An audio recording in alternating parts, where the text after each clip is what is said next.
These are Ternes Burton registration pins, and they come in a pack with all of these little plastic tabs.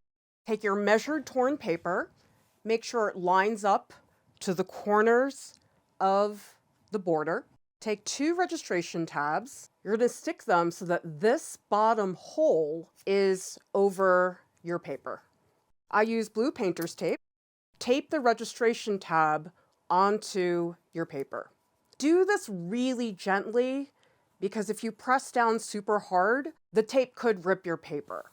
Take my registration pins, stick them into the top hole of the registration tab to make sure that my registration pins are securely in place. This you want to press down hard. Now you're going to remove your paper from the pins. Now this piece of paper has registration tabs on it and it's ready to go. If I'm going to make a lot of prints, say I'm printing an edition, I will add all the tabs onto all the sheets of paper all at once. Makes the printing a little bit more streamlined. Wash my hands, put my tabs into the registration pins. I'm going to take the paper and flip it over. Lace my block.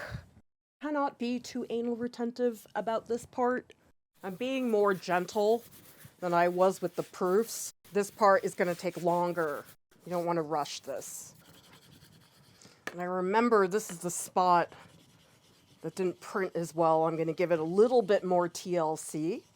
Oh, that's a little better. Okay, I'm going to keep going. This is taking forever. Oh, that's so good. Oh my God, it's almost there. This mulberry paper is thicker than the inexpensive rice paper I've been proofing with. It needs more attention.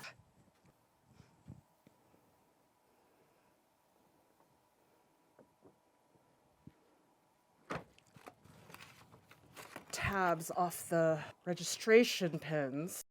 You don't want to take the registration pins off. Oh, I'm so happy.